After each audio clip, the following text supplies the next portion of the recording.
संगम अपने दोस्तों के साथ आंगन में खेल रही थी। ठंडी हवा चल रही थी और अंधेरा हो गया था। तभी संगम की माँ घर से आवाज लगाती है, बेटा संगम, ठंडी हवा शुरू हो गई है, अब अपना खेल बंद करके घर के अंदर आ जाओ। आ रही हूँ, बस 2 मिनट। उसके बाद संगम अपने दोस्तों से कहती है, मुझे मेरी माँ ने बुला लिया है, अभी तो जा रही हूँ, लेकिन तुम्हें याद है ना, कल हमें सेब तोड़ने जाना है, कल सारे यहीं पर मिलना। इतना बोलकर संगम घर के अंदर आ जाती है और उसके सारे दोस्त भी अपने अपने घर चले जाते हैं। संगम अपनी माँ के साथ रहती थी। वो लोग गरीब थे लेकिन बहुत ही नेक थे। अगली सुबह सारे दोस्त मिलते हैं और सेब तोड़ने जंगल की तरफ जाते हैं। थोड़ी देर बाद सारे बच्चे सेब तोड़कर फिर से घर की तरफ जाने लगते हैं। आज तो हमने बहुत सारे सेब तोड़ लिए, कल फिर से हम सब यहाँ आएंगे।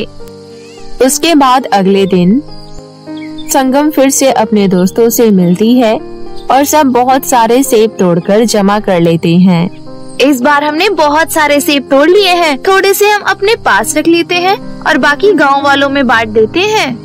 तुम पागल हो गई हो क्या? इतनी मेहनत से सेब हमने तोड़े हैं, इसलिए हम किसी और को नहीं देंगे, गांव वालों में क्यों दे? हाँ संगम, ये सारे हमने तोड़े हैं तो किसी और को क्यों दे? तुम सब ऐसी बातें क्यों कर रहे हो? हम सब सेहतमंद हैं, लेकिन गांव में कई लोग ऐसे हैं जिनके पास फल खाने के लिए पैसे नहीं हैं, और तो और बूढ़े लोग भी हैं। क्या वो यहाँ आकर फल तोड़ सकते हैं? तुम ही बताओ, हम उन सब की मदद कर सकते हैं। नहीं, हम में से कोई नहीं देने वाला, हम तो अपने सेब लेकर जा रहे हैं। उसके बाद सारे अपने अपने हिस्से का सेब उठा लेते हैं और वहाँ से चले जाते हैं। उनके जाने के बाद संगम सोचती है, कोई बात नहीं, मेरे हिस्से में भी बहुत सारे फल हैं, ये मैं बुजुर्ग और गरीब बच्चों को दे दूंगी। ये सोचकर संगम अपने सारे सेब उठाती है और बुजुर्गों के पास जाती है। ये लीजिए, मैंने अभी अभी ये ताजे ताजे फल तोड़े हैं, बहुत मीठे हैं।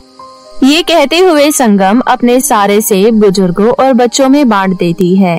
आखिर में संगम के पास एक सेब बच जाता है। मैंने सबको बांट दिया और मेरे लिए भी एक बच गया, अब इसे मैं खाऊंगी।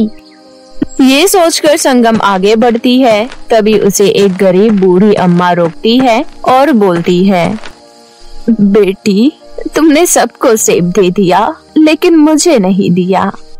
ऐसा कुछ नहीं है, मेरे पास अभी भी एक सेब बचा है, आप ये ले लीजिए। उसके बाद संगम एक बचा हुआ सेब गरीब बूढ़ी अम्मा को दे देती है और वहाँ से चली जाती है।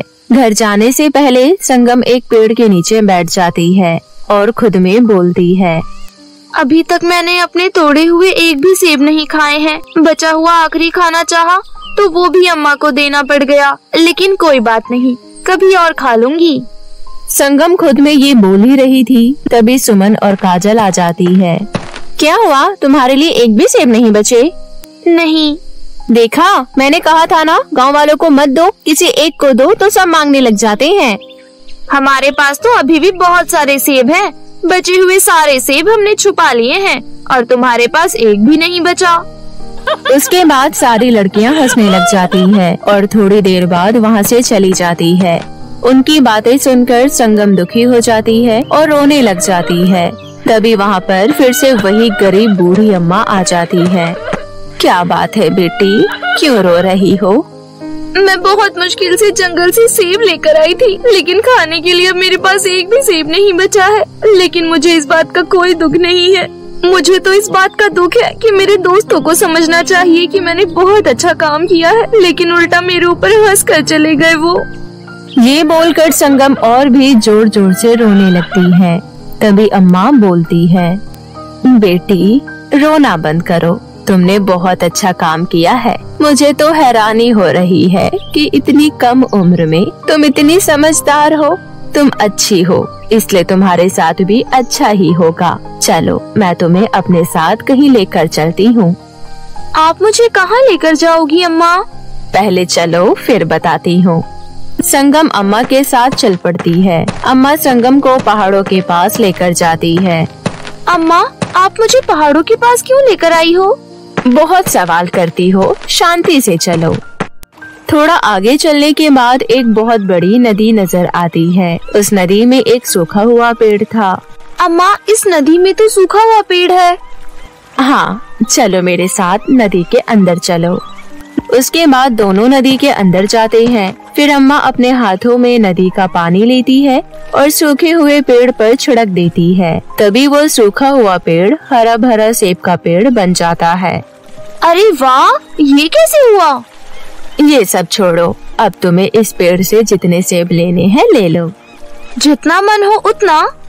हाँ, तुम्हें कोई नहीं रोकेगा, तुम जितनी मर्जी चाहो सेब ले सकती हो। ये सुनकर संगम खुशी से उछलने लगती है। संगम पेड़ से बहुत सारे सेब तोड़ लेती है और एक सेब खाती है। ये सेब तो बहुत मीठे हैं और दिखने में भी मेरे सेब से ज्यादा अच्छे हैं। मुझे बहुत अच्छे लगे। आपका बहुत धन्यवाद अम्मा।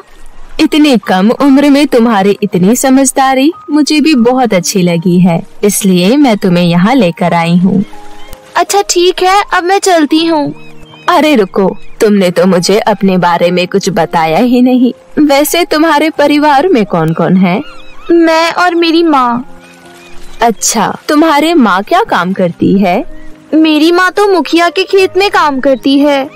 अम्मा समझ जाती है कि संगम बहुत गरीब परिवार से है, इसलिए वो अम्मा बोलती है, बेटी तुम जितना चाहो यहाँ से सेब लेकर जा सकती हो। इस पेड़ पर कभी सेब खत्म नहीं होंगे। इसके बाद अम्मा और संगम अपने अपने घर चले जाते हैं। घर पहुंचकर संगम अपनी माँ को सारी बातें बताती है। सारी बातें जानने के बाद संगम की माँ बोलती है, ये तो बहुत अच्छी बात है, अब तुम्हें जंगल सेब लेने नहीं जाना पड़ेगा। हाँ माँ, लेकिन मैं सोच रही थी कि आप मुखिया के खेत में काम करना छोड़ दो। मैं नदी के पेड़ से सेब लेकर आऊंगी और आप सेब को बेचने का काम शुरू कर दो। संगम की माँ को उसकी तरकीब अच्छी लगती है। अगले दिन संगम सेब लेकर आती है और उसकी माँ बाजार में बेचती है। सेब की बहुत अच्छी बिक्री होती थी, जिसकी वजह से संगम की माँ को हर दिन अच्छी खासी कमाई हो जाती थी। धीरे धीरे उन लोगों की आर्थिक हालत अच्छी होने लगती है और उनके पास किसी चीज की कमी नहीं रहती। एक दिन सुमन और काजल संगम को रोकती है। अरे संगम, रुको, कहाँ जा रही हो इतनी जल्दी में? मुझे कुछ काम है। वैसे एक बात बताओ, तुम हर रोज इतने सारे सेब कहाँ से लेकर आती हो? नदी के पेड़ से। नदी का पेड़? कौन सा नदी का पेड़? अरे उस दिन तुम सबने मेरा मजाक बनाया था ना, तभी एक अम्मा मेरे पास आई और वो मुझे नदी के पेड़ के पास ले गयी। वहाँ कभी सेब खत्म नहीं होते हैं और मैं हर रोज वहीं से सेब लेकर आती हूँ। भोली भाली संगम उन्हें सारी बातें बता देती है। उसके जाने के बाद सुमन काजल से बोलती है, काजल, जादुई नदी के पेड़ की वजह से ये अमीर हो गई है, हम दोनों को भी वहाँ जाना चाहिए। हाँ सुमन, चल अभी चलते हैं। उसके बाद दोनों उसी वक्त नदी के पास चले जाते हैं और पेड़ को देखते हैं। ये तो कितना बड़ा और घना पेड़ है, इसके सेब भी बहुत लाल लाल है। उसके बाद दोनों सेब तोड़ने के लिए अपने हाथ आगे बढ़ाते हैं, लेकिन उनके छूते ही सारे सेब काले पड़ जाते हैं। ये क्या, सेब तो काले पड़ गए? काले सेब भला हमारे किस काम का? उसके बाद दोनों जैसे ही अपने हाथ हटाते हैं, फिर से सेब पहले की तरह लाल लाल हो जाते हैं। ये देखकर उन दोनों को बहुत गुस्सा आता है। ये क्या काजल, अब हम काले सेब भी तोड़ेंगे, क्या पता उसके बाद लाल हो जाए। फिर दोनों सेब तोड़ने की कोशिश करने लगते हैं। उसी वक्त पेड़ दोनों को रस्सी से बांध देता है। दोनों बहुत चीखती चिल्लाती है, लेकिन कोई उनकी आवाज सुन नहीं पाता है। इसी तरह 3 घंटे बीत जाते हैं और सुमन की बहन संगम के घर जाती है। संगम, तुमने सुमन को देखा है क्या? इतना समय बीत गया और वो अभी तक घर नहीं आई। इतनी देर तक तो वो कभी घर से बाहर नहीं रहती है। नहीं राधिका, कुछ घंटे पहले सुमन और काजल से मिली थी मैं, लेकिन उसके बाद वो दोनों मुझे भी नजर नहीं आए। कहाँ चले गए? चिंता मत करो, हम दोनों मिलकर ढूंढते हैं। उसके बाद दोनों सुमन और काजल को ढूंढने लगते हैं। ढूंढते ढूंढते संगम नदी के पास जाती है और दोनों को देख लेती है। संगम पेड़ से बोलती है, जादुई पेड़, ये दोनों मेरी दोस्त हैं, इन्हें छोड़ दो। संगम के कहने पर जादुई पेड़ दोनों को छोड़ देती है। दोनों को अपनी गलती का एहसास होता है और वो संगम से कहते हैं, संगम, मुझे माफ कर दो। मैं जलन में आकर यहाँ आई, मुझे इसकी सजा मिल गई। अब मैं कभी भी ऐसा नहीं करूँगी। हाँ संगम, मुझे भी अपनी गलती का एहसास है। अब हम भी तुम्हारी तरह सबकी मदद करेंगे। संगम दोनों को माफ कर देती है। उस दिन से सुमन और काजल हमेशा के लिए सुधर जाती है और लोगों की मदद करने लग जाती हैं। इस तरह सब कुछ ठीक हो जाता है और सब हंसी खुशी रहने लगते हैं। बहुत समय पहले की बात है। परीलोक में कश्मीरा नाम की एक परी रहती थी। कश्मीरा परी बहुत ही ज्यादा गरीब थी। कश्मीरा परी दिखने में बहुत ही ज्यादा काली थी। साथ में उसके चेहरे पर बहुत सारे दाग थे और सर पर बाल भी कम थे। लेकिन कश्मीरा परी के पंख बहुत बड़े और खूबसूरत थे। पूरे परीलोक में किसी के भी पंख इतने सुंदर नहीं थे। उन पंखों की मदद से कश्मीरा परी यहाँ वहाँ घूमती रहती थी। परीलोक की बाकी सभी परियां कश्मीरा परी को काली और गंजी बोलकर चिढ़ाती रहती थी।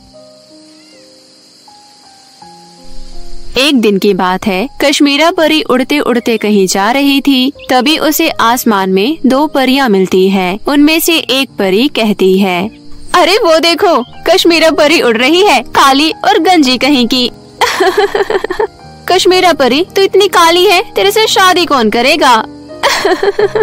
ऐसी बातें कश्मीरा परी को अक्सर सुनने को मिलती थी, परंतु वो ये सब सुनकर भी चुप रहती थी। उसे पता था कि एक न एक दिन तो उसे जरूर कोई शादी करेगा।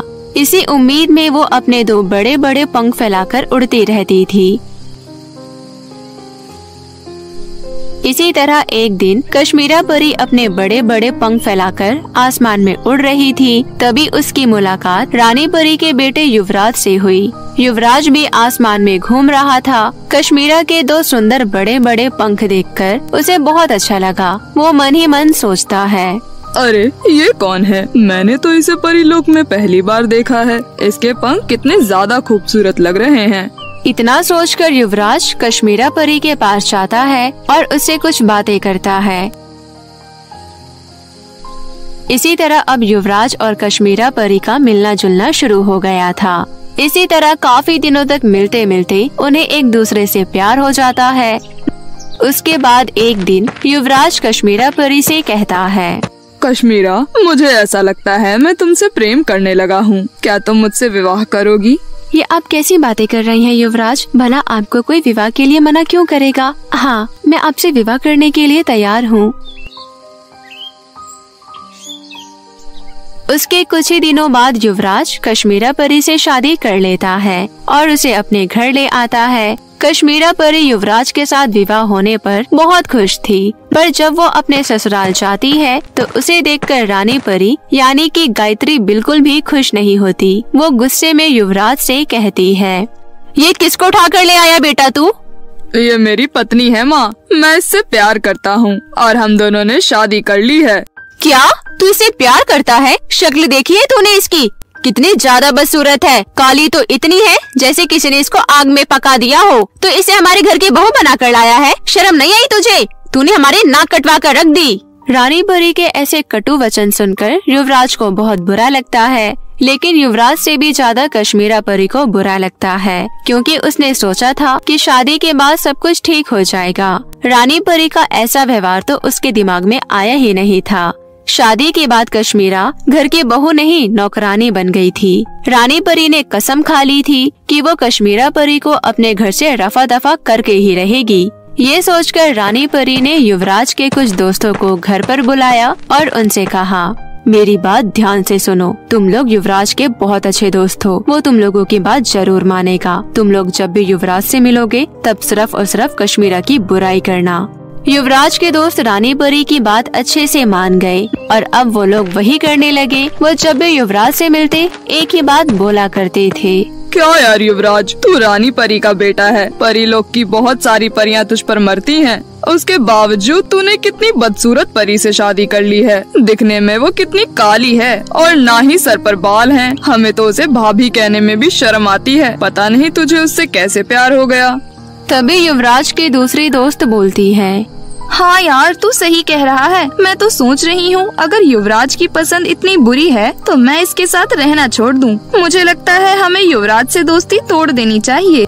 अपने दोस्तों के मुंह से रोज एक ही बात सुन सुनकर युवराज का भी सर घूमने लगता है और उसे भी उनकी बातें सही लगने लगती है। उसे भी अब धीरे धीरे कश्मीरा परी से घिन आने लगती है। उधर दूसरी तरफ रानी परी कश्मीरा के साथ नौकरानियों जैसा बर्ताव करने लगती है। वो अपने महल की बाकी सभी नौकरानियों को छुट्टी दे देती है और कश्मीरा परी से घर का सारा काम करवाती है। बेचारी कश्मीरा चुपचाप घर का सारा काम कर दिया करती थी और छोटी छोटी गलतियों पर रानी परी कश्मीरा को पीट भी दिया करती थी। इसी तरह एक दिन कश्मीरा परी से एक गुलदस्ता टूट जाता है, जिस वजह से रानी परी गुस्से में कश्मीरा परी से कहती है, करमचली, तूने कभी इतना महंगा गुलदस्ता देखा भी है? एक काम ठीक से नहीं होता है इससे। अभी बताती हूँ तुझे, रुक। इतना कहकर कश्मीरा परी की सास यानी कि रानी परी उसकी खूब पिटाई कर देती है। मत मारिए सासू माँ, मुझे मत मारिए। कश्मीरा बहुत रोती है पर रानी परी को उस पर बिल्कुल भी दया नहीं आती। थोड़ी देर बाद जब युवराज वापस घर लौटता है तो कश्मीरा परी युवराज को सारी बात बताती है। देखो ना जी, तुम्हारी माँ मुझे हर वक्त मारती रहती है और मुझे हमेशा रोकती टोकती रहती है। तभी युवराज गुस्से में कश्मीरा का जवाब देते हुए कहता है, सही तो करती है, तेरे साथ यही करना उचित है। पता नहीं वो कौन सी मनहूस घड़ी थी जो मैंने तुझसे शादी कर ली। युवराज की बातें सुनकर कश्मीरा समझ जाती है कि अब उसकी इस घर में कोई जगह नहीं है। अब इसी तरह वक्त बीतने लगता है। कुछ समय बाद कश्मीरा को पता चलता है कि वो गर्भवती है। उसे जिंदगी जीने की एक उम्मीद मिल जाती है। जब ये बात परिवार वालों को पता चलती है तो रानी परी युवराज से कहती है, कोई बात नहीं बेटा, 9 महीने और रख लेते हैं इसको अपने घर में। जब ये एक सुंदर से बेटे को जन्म देगी तो उस बेटे को रखकर हम इसको घर से निकाल देंगे। लेकिन रानी परी की सोच अनुसार कुछ भी नहीं हुआ। 9 महीने बाद कश्मीरा ने एक बेटी को जन्म दिया। जब रानी परी को पता चलता है कि कश्मीरा परी ने लड़की को जन्म दिया है तो उसे बहुत गुस्सा आता है। वो गुस्से में कहती है, ये कैसी औरत है जो एक लड़के को भी जन्म नहीं दे सकती है। मुझे कुछ नहीं पता युवराज, अब मैं तेरी शादी किसी और परी से करवा कर ही रहूंगी। तुम सही कह रही हो माँ, मैं भी दूसरी शादी के लिए तैयार हूँ। युवराज की ये बात सुनकर रानी परी खुश हो जाती है और पायल नाम की एक परी से अपने बेटे युवराज की शादी करवा देती है। पायल दिखने में कश्मीरा से बहुत ही ज्यादा खूबसूरत थी, परंतु उसे अपनी खूबसूरती पर बहुत घमंड था। शादी करके आते ही वो कश्मीरा पर अत्याचार करने लगती है। वो कश्मीरा से हाथ पैर दबवाने लगती है। कश्मीरा कर भी क्या सकती थी, वो चुपचाप ये सब सहती रहती है। इसी तरह एक दिन कश्मीरा पायल के सर की मसाज कर रही थी। तभी कश्मीरा के नाखून एकदम से पायल के सिर पर लग जाते हैं। बस इतनी सी बात पर पायल बहुत ज्यादा गुस्सा हो जाती है। गंजी, बदसूरत कहीं की, मैं तेरी सारी चाल समझ गई। तू मुझे भी अपनी तरह बनाना चाहती है ना? जलती है ना तू मुझसे? रुक जा, अभी तुझे इस घर से बाहर निकालती हूँ। इतना कहते हुए पायल कश्मीरा को मारते हुए घर के आंगन में ले आती है। कश्मीरा अपनी बेटी को गोद में उठा लेती है। इतने में वहाँ पर युवराज और रानी परी भी आ जाती है। रानी परी एक चाकू से कश्मीरा के पंख काटने के लिए आगे बढ़ती है। नहीं नहीं माँ जी, ऐसा मत कीजिए, मेरे पंख मत काटिए। खूबसूरत पंख के अलावा तेरे पास और कुछ तो है नहीं, ना रूप ना रंग, फिर इतने सुंदर पंख लेकर क्या करेगी तू? ये ले। ऐसा कहकर रानी परी कश्मीरा के पंख काट देती है। कश्मीरा सिसक सिसक कर रोने लगती है। उसकी गोद में उसकी बेटी थी, उसका नाम चांदनी था। कश्मीरा चांदनी को गोद में ली हुई खड़ी थी। रानी परी धक्के मारकर दोनों को घर से बाहर निकाल देती है। रानी परी का बेटा युवराज भी कश्मीरा को कोसने लगता है। निकल जा इस घर से, इस घर में तेरे जैसी नालायक काली परी के लिए कोई जगह नहीं है। तभी पायल भी कहती है, आज के बाद इस घर में लौटने के बारे में कभी सोचना भी मत। उसके बाद पायल दोबारा से कश्मीरा को धक्का मार देती है। फिर कश्मीरा गिर जाती है और पायल दरवाजा बंद कर देती है। कश्मीरा चांदनी को गोद में लिए हुए रोने लगती है, लेकिन वो सोचती है कि कुछ भी हो जाए उसे तो जीना ही होगा, अपनी बेटी के लिए जीना होगा। ये सोचकर वो खड़ी हो जाती है और पैदल चलकर जंगल में पहुंच जाती है। सभी लोग मुझसे इतनी बुरी तरह से बात करते हैं, उससे अच्छा तो ये जंगल है। तभी कश्मीरा को एक बच्चे के रोने की आवाज आती है। कश्मीरा उस आवाज का पीछा करते हुए एक पेड़ के पास पहुंचती है। वो देखती है कि एक नन्ही सी परी एक पेड़ के नीचे गिरी हुई है और उसके सिर से खून आ रहा है और उसके बगल में ही बहुत सारे पैसे पड़े हुए हैं। बचाओ, कोई मुझे बचाओ। क्या हुआ है तुम्हें? मेरे सिर पर चोट लग गई है, मुझे बचा लो। कश्मीरा अपनी बेटी को नीचे रखकर उस छोटी परी को गोद में उठा लेती है और उसके घाव साफ कर देती है। उसके बाद 2 दिनों तक कश्मीरा उसकी सेवा करती है और उसको पूरी तरह से ठीक कर देती है। तभी एक चमत्कार हो जाता है। वो छोटी परी परियों की देवी में बदल जाती है। कश्मीरा, मैं तो तुम्हारी परीक्षा ले रही थी। मैं परियों की देवी हूँ। तू इतनी ज्यादा दुखी है और तुझे बहुत पैसों की जरूरत है, लेकिन फिर भी तूने जमीन से एक भी पैसा नहीं उठाया और एक जख्मी परी की जान बचाने की कोशिश की। मैं तुझसे बहुत प्रसन्न हूँ। मैं तुझे वरदान देती हूँ कि तू जब जितना पैसा चाहेगी तेरे पास उतना पैसा आ जाएगा और तू बहुत खूबसूरत हो जाएगी। इतना ही नहीं, तेरे सुंदर पंख भी लौट आएंगे। तथास्तु मेरी बच्ची। ये बोलकर परियों की देवी अदृश्य हो जाती है। एकदम से कश्मीरा बहुत खूबसूरत हो जाती है और उसके पंख भी लौट आते हैं। उसके पास बहुत सारे पैसे भी आ जाते हैं। उसके पास शक्तियाँ भी आ जाती है। अपनी शक्तियों से वो जंगल में ही एक घर बनाती है और अपनी बेटी के साथ उसी घर में रहने लगती है। जब ये बात रानी परी को पता चलती है कि अब कश्मीरा खूबसूरत और बहुत पैसे वाली हो गई है, तब उसे बहुत जलन होने लगती है और उसको भी पैसे का लालच होने लगता है। पैसों के लालच में आकर रानी परी, युवराज और पायल तीनों जंगल में आते हैं और कश्मीरा परी को डराते हैं। कश्मीरा की बच्ची, बता तेरे पास इतना पैसा कहाँ से आया और तू इतनी खूबसूरत कैसे बन गई? हाँ, जल्दी बता, नहीं तो हम तुझे यहीं मार डालेंगे। मुझे कुछ मत कीजिए, ये सब तो मुझे इस जंगल से मिला है। इस जंगल में ही सब कुछ है। आप लोग ढूंढिए, आप लोगों को भी मिलेगा। ये सुनकर तीनों जंगल में इधर उधर घूमने लगते हैं। फिर तीनों को एक छोटी परी के रोने की आवाज सुनाई देती है। वे लोग छोटी परी के पास जाते हैं और देखते हैं कि वो बहुत ज्यादा घायल है और उसके बगल में बहुत सारा धन रखा हुआ है। तभी रानी परी कहती है, ये रहे पैसे, इस छोटी परी को रहने दो, ये तो वैसे भी मरने वाली है। हम पैसे लेकर घर चलते हैं। वो तीनों पैसे उठाकर आगे जाने लगते हैं। तभी वो छोटी परी परियों के देवी के रूप में बदल जाती है। तुम लोग बहुत लालची हो। मैं तो तुम लोगों की परीक्षा ले रही थी। पैसों के लिए तुम लोग किसी को भी हानि पहुंचा सकते हो। मैं तुम तीनों को श्राप देती हूँ। तुम लोगों के पास जो कुछ भी है सब गायब हो जाएगा। तुम लोग बदसूरत हो जाओगे और तुम लोगों के पंख भी टूट जाएंगे। इतना कहकर परियों की देवी अदृश्य हो जाती है। उन लोगों के पास जो कुछ भी था सब कुछ गायब हो जाता है। वो तीनों बदसूरत हो जाते हैं और उनके पंख भी टूटकर गिर जाते हैं। इसी बात से दुखी होकर तीनों के तीनों पानी में डूबकर अपनी जान दे देते हैं। कश्मीरा परी को इंसाफ मिलता है और वो अपनी बेटी के साथ जंगल में खुशी खुशी अपना जीवन व्यतीत करने लगती है।